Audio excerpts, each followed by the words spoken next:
Hello friend, সকলকে রত্নাস কিচেনে স্বাগত। আজকে আমি বানাবো একটা ব্রেকফাস্ট রেসিপি এবং খেতে কিন্তু দুর্দান্ত হয়। আশা করি পুরো ভিডিওটা আপনারা দেখবেন। আর কি বানাচ্ছি? পনির স্যান্ডউইচ।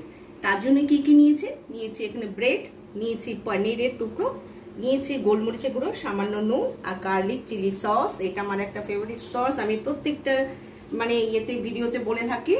আর নিয়েছি আমুল চিজ স্প্রেড, আর নিয়েছি বাটার, আমুল বাটার। একটা তাওয়া বসিয়ে দিয়েছি। এবার নুন নিয়ে একটুখানি পনিরের মধ্যে মেখে আমি পনিরটাকে একটুখানি হালকা তেলের মধ্যে একটু ফ্রাই করে নেবো, যাতে যে কাঁচা যে গন্ধটা সেটা যেন না থাকে।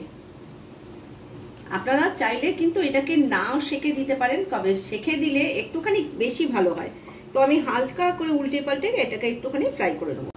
এবার একটুখানি বাটার নিয়েছে, বাটারটা ব্রেডের মধ্যে মাখিয়ে নেবো। আরেকটি উল্টিয়ে দিলাম যাতে হালকা করে কিন্তু একটু শ্যালো ফ্রাই হয়, সেইভাবে করে নিচ্ছি।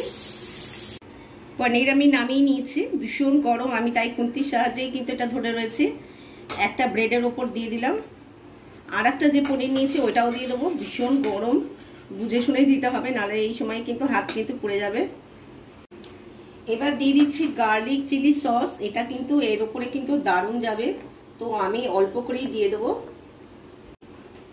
একটু খুন্তি দিয়ে কিন্তু একটুখানি ছড়িয়ে দিচ্ছে যাতে চারদিকে ছড়িয়ে যায়।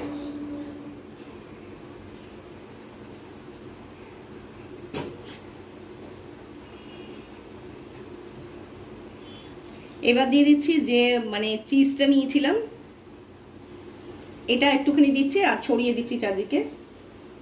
চিজটা লাগিয়ে দিয়েছি। এবার দিয়ে দিচ্ছি একটু গোলমরিচের গুঁড়ো। বাচ্চারা যদি খায় তাহলে ঝালটা একটু কম দেবেন। তারপরে যে বাটার মাখিয়ে নিয়েছিলাম সেই দিকটাই কিন্তু এর সঙ্গে দিয়ে দিতে হবে। হয়ে গেল এটার সঙ্গে এটা লাগানো। এইবার তাওয়া বসে আছে, এর মধ্যে দিয়ে দেবো আবার বাটার।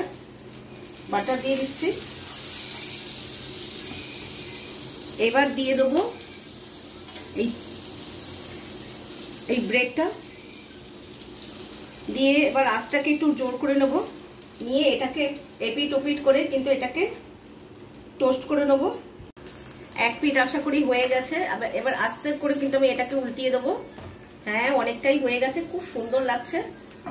আপনারা চাইলে টোস্টারের সাহায্য করতে পারেন, আমি করলাম তাওয়াতে। আপনারা চাইলে তাওয়াতেও করতে পারেন, তাওয়াতেও খুব ভালো হয়। তো সুন্দর করে এবার একটু এইরকম কালার আসলেই কিন্তু। কেমন লাগলো আমার এই স্যান্ডউইচ রেসিপি? যদি ভালো লেগে থাকে অবশ্যই একবার ট্রাই করে একবার খেয়ে দেখবেন কেমন হয়, আর কমেন্টস করে জানাবেন যে কেমন হলো খেতে। আশা করি আপনাদের এই রেসিপিটা ভালো লাগবে। যদি ভালো লেগে থাকে অবশ্যই কিন্তু একটা লাইক দিয়ে দেবেন। আর যারা সাবস্ক্রাইব করছেন না, প্লিজ সাবস্ক্রাইব করে আমার পাশে থাকবেন। ভালো থাকবেন, সুস্থ থাকবেন, আর রত্নাস কিচেনের সঙ্গে থাকবেন। বাই।